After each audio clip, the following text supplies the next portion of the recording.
காதலில் கரைவோமா, கரைந்தே கவிதை வரைவோமா?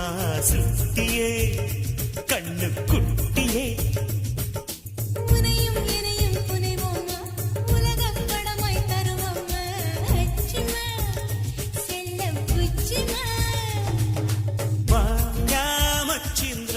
மச்சம்பக்க வந்தாரா